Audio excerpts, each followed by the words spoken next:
Hello. Daily outing പോകുന്നവർക്കും ഓഫീസിലേക്ക് പോകുന്നവർക്കും daily makeup ഇടുന്നതിൽ എന്നെപ്പോലെ തന്നെ പലർക്കും മടിയുണ്ടാവും. അവർക്കുള്ള വീഡിയോ ആണ് അത്. മേക്കപ്പ് എന്ന് പറയാൻ പറ്റില്ല, ഒരു ടച്ചപ്പ് എന്ന് പറയാം.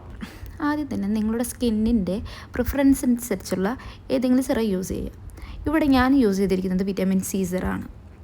അതിനുശേഷം ഏതെങ്കിലും മോയ്സ്ചറൈസേഷൻ ക്രീം യൂസ് ചെയ്യുക. ഫേസിനൊരു ഹൈഡ്രേഷന് വേണ്ടിയിട്ടാണ് മോയ്സ്ചറൈസേഷൻ യൂസ് ചെയ്യുന്നത്. നന്നായി മസാജ് ചെയ്ത് കൊടുക്കുക. നെക്സ്റ്റ് നമുക്ക് സൺസ്ക്രീൻ യൂസ് ചെയ്യാം. വളരെ വളരെ ഇമ്പോർട്ടൻ്റ് ആണ് സൺസ്ക്രീൻ. അതും നന്നായിട്ട് മസാജ് ചെയ്യാം. ഏത് ക്രീം ഇട്ടാലും നന്നായി മസാജ് ചെയ്യുന്നത് നല്ലതായിരിക്കും. ബ്ലഡ് സർക്കുലേഷൻ ഉണ്ടാവാൻ നല്ലൊരു സംഭവമാണ് മസാജ്. നെക്സ്റ്റ് നമുക്ക് കൺസീലർ യൂസ് ചെയ്യാം. എനിക്ക് ഡാർക്ക് സർക്കിൾ വളരെ കൂടുതലാണ്, അപ്പോൾ അത് കവർ ചെയ്യുന്ന രീതിയിൽ നമുക്ക് അപ്ലൈ ചെയ്യാം. ഞാനിവിടെ ഫൗണ്ടേഷൻ യൂസ് ചെയ്യുന്നില്ല, ജസ്റ്റ് കൺസീലർ മാത്രമേ യൂസ് ചെയ്യുന്നുള്ളൂ. ഫേസിലെ പാച്ചസും ഡാർക്ക്നെസ്സും ഒന്ന് മാറി കിട്ടണം, അത്രമാത്രം. പിന്നെ സ്കിന്നൊന്ന് ഈവൻ ടോണായിട്ട് ഇരിക്കണം, അത്രേ ഉള്ളൂ. പിന്നെ ഇത് ചെയ്യുമ്പോൾ നന്നായിട്ടൊന്ന് ബ്ലെൻഡ് ചെയ്യുന്നത് നല്ലതായിരിക്കും.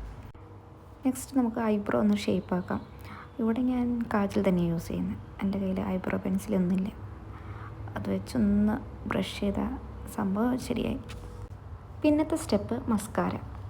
ഞാൻ എന്തൊക്കെ മിസ് ചെയ്താലും ഇത് ഞാൻ ഒരിക്കലും മിസ് ചെയ്യാറില്ല.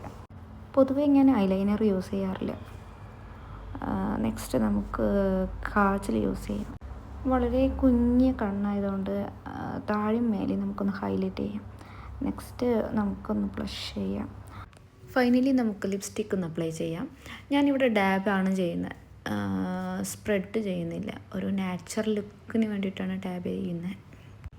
ഇതൊരു നോട്ട് ഷെയ്ഡാണ് വരുന്നത്. ഇതാണ് ഫൈനൽ ലുക്ക്. രണ്ട് സൈഡിൽ അങ്ങനെ മൂടിയിട്ടില്ലെങ്കിൽ എനിക്കൊരു സമാധാനക്കുറവാണ്. ഇതാണ് എൻ്റെ ടോട്ടൽ ഔട്ട്ഫിറ്റ് എന്ന്. ഈ വീഡിയോയെക്കുറിച്ചുള്ള കൂടുതൽ അഭിപ്രായം ഞാൻ പ്രതീക്ഷിക്കുന്നു. ഒന്ന് ലൈക്ക് ചെയ്ത് കമൻറ്റ് ചെയ്ത് സപ്പോർട്ട് ചെയ്യണേ.